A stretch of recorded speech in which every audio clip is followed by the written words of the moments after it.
Hello everyone, and welcome to this new episode of the Building Public series. In the last episode, I showed you how I handled authentication with Clerk and how I connected it to Supabase using JWT and webhooks. In this episode, I'll show you how I build the backend using Python and FastAPI. Specifically, I'll cover how I built my APIs, managed CV parsing, job listing searches, and the match score calculation method. Before we dive in, let me show you a working demo of the app. In the last episode, I presented it with dummy data, but this time front-end and back-end are fully connected, so I'll show you how new rows are actually added to Supabase. First of all, we upload the resume, right there.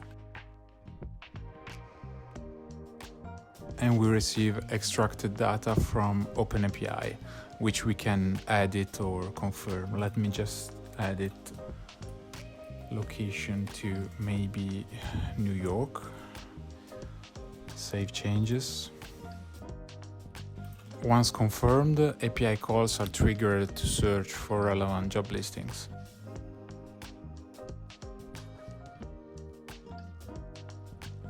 After finding about 10 listings, a new report is generated. A free plan allows up to 3 generated reports, and when accessing a report details, I can see job post information and the match score index. Match score index is limited to the first 3 job listing of a report in the free plan. For pro plan, everything is fully unlocked. Now let's take a look at the database. Okay, as you can see, new job listings have been saved along with a new report and so on. Compared to the last episode, I had to make some changes to models and policies, but I have updated the SQL snippet file in the repo, so you shouldn't run into any issues. That said, let's dive into the backend. So I created this new folder backend right there. So let's start with this main.py file where I initialized my FastAPI app. In the whole app, there are just 2 API routes, summarize and search. Let's start with the summarize one, which has a response model of CV summary. I built my models using Pydantic. If you're coming from JavaScript, you'll find Pydantic very useful. Just to type your data and know exactly what are you expecting from an external call. Okay, first of all, we just check if user has credits, otherwise we raise an exception. Then, before pass the CV to OpenAI, we pre-process it. Let's open this function. First of all, we use PyPDF to extract text from the file, if it's a PDF file or a docx file, and then we clean the text. What we pass to OpenAI is not the file per se, but just the pre-processed text extracted with PyPDF2. Why that? I said that in the first episode, I think, but it's less expensive to pass text to OpenAI instead of a WAL file. So we pre-process it with this nice library, PyPDF, and then we pass the pre-processed text to OpenAI. Right there, I just load my .env file with my OpenAI API key. I just give this prompt to OpenAI and then receive back a CV summary that is a JSON format built like this. Second one was just a little bit more challenging. At start, we always check if user has enough credits to make the call, and then we fetch jobs from API. What API? As I said in the first episode, I tried to build with some scraping tools like Playwright, Selenium, my own bot, but I couldn't make it because of CAPTCHAs, some bugs and so much stuff. So I found this API from RapidAPI, JS Search, that offers job aggregation data, from LinkedIn, Indeed, Glassdoor, and so on. So I take role and location from the summary we saw before, and we pass it to the query, and we find jobs using that API. Then I generate and save a new report, and for job in jobs, I save the job in the database, calculate match score, save the match score, and update user credits. Let's have a look at the match score calculation method.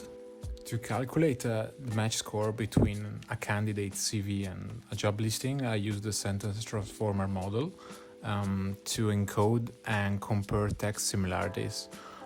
First of all, the function extracts and formats key details from both the resume and the job listing, such as role, location, skills, and years of experience if available.